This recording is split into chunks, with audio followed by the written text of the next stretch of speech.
everyone, what's going on? It's Shaqir Hussyin here, founder of wealthacademy.com, and right now I'm super excited because I'm hosting the Traffic Millionaires Summit 4.0 live event. We've had people flying from all over the world, from Australia, all over Europe, America, and it's just been absolutely amazing. I'm very grateful, I'm very honored and blessed to be able to serve. And right now I have the Billionaire founder of Priceline.com, Booking.com, and all those other big websites that you go and book your tickets from with us. He was the keynote speaker at my live TMS live event, and so I wanted to just bring him aside. We're here in the business center just shooting a couple of videos, and I wanted to share this special video for you, my subscribers and followers and clients, just as a message of appreciation. And so I'm gonna get straight into it, Jeff. Sure. Firstly, thank you very much. Sure. I really appreciate you. You're gonna play a big part in my life. I can just tell. The audience absolutely love this guy. Jeff, first question.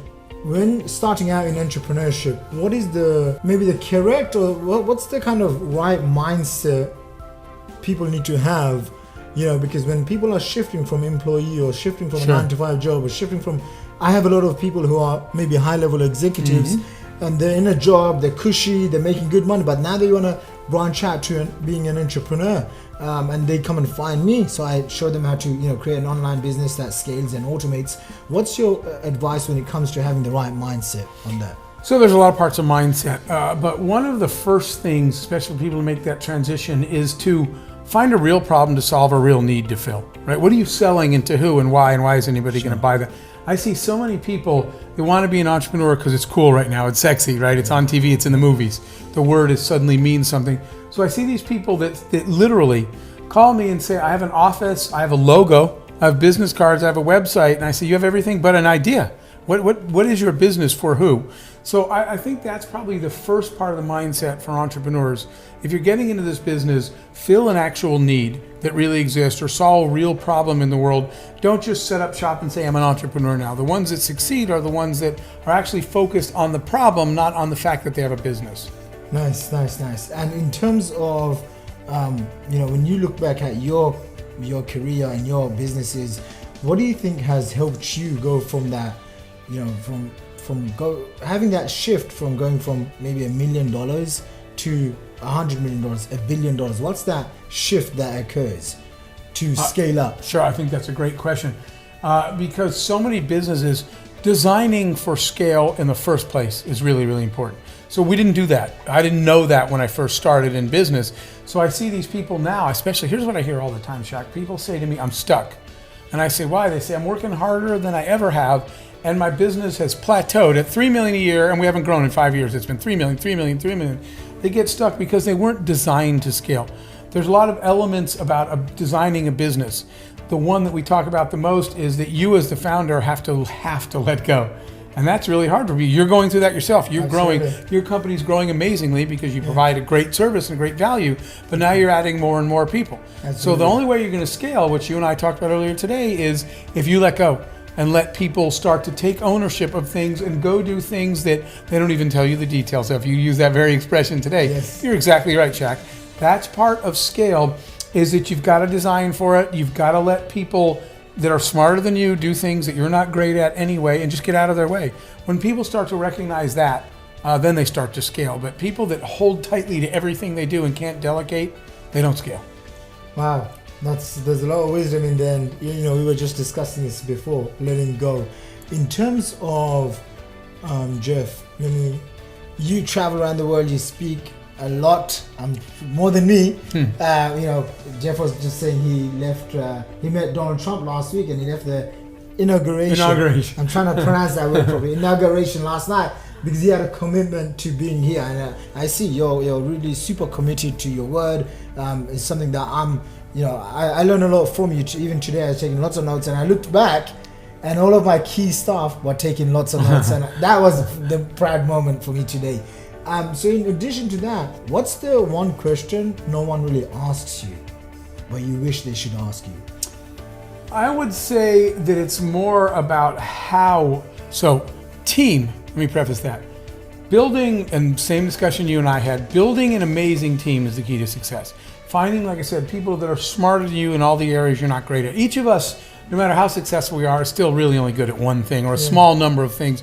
So you need people better than you at every other area. So that means that building a team is one of the most important functions you have, and nobody ever asked me about that.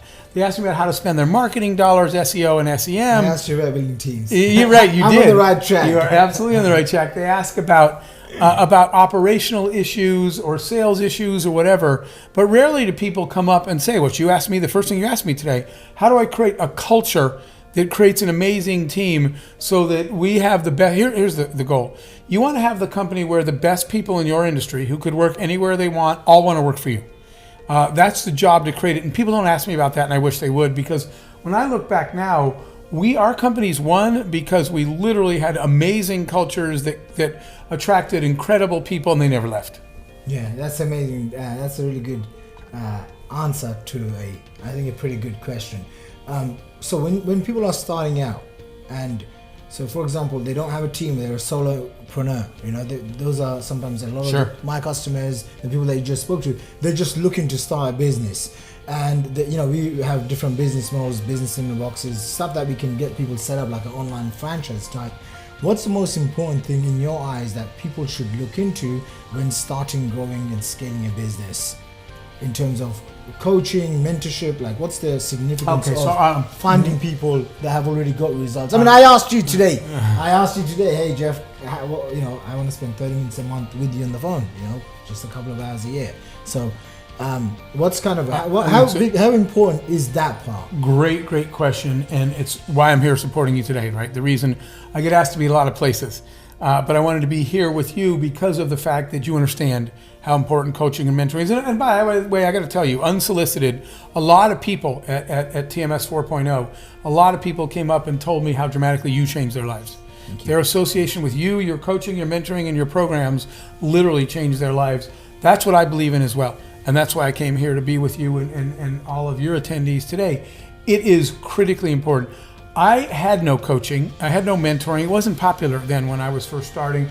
And so I made not only every mistake, but I made them all 3 times. And each time I got up and looked at that pothole in the road and said, how do I keep falling in the same exact hole? And then I thought, somebody knows this hole is here. Why don't they put a sign up that says, don't go this way? Right? That's what coaches do. Yeah. Because they've already fallen in that hole. They already know it's there. I would have been... Now, we stumbled our way to success sometimes, but I would have been able to do it with way less scars and way less blood in the trail behind me if I'd had coaching and mentoring. So I think it is critically important. Someone's already been down that road, someone's already fallen in that hole, and they can save you time by saying, look, don't go there, this is why. I would have killed to have the kind of programs that you offer today.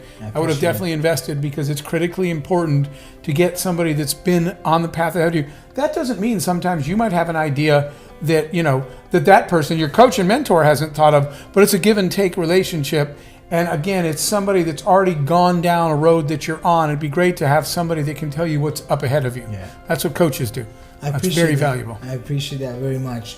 Guys, that was super valuable for me. Hopefully this has been valuable to you guys. I really appreciate you, Jeff. Firstly, thank you very much. Thank you very much. Really enjoyed it. Appreciate you guys watching this video. We look forward to seeing you and serving you at one of our upcoming Wealth Academy live events in your local city, in your local country. So whatever, should be a link below where you can go and register for one of our live events, or whatever the case is. Go ahead, take action right now. We look forward to seeing you at one of our next live events from Wealth Academy. Thank you very much. Speak to you guys soon. Bye for now. Bye-bye.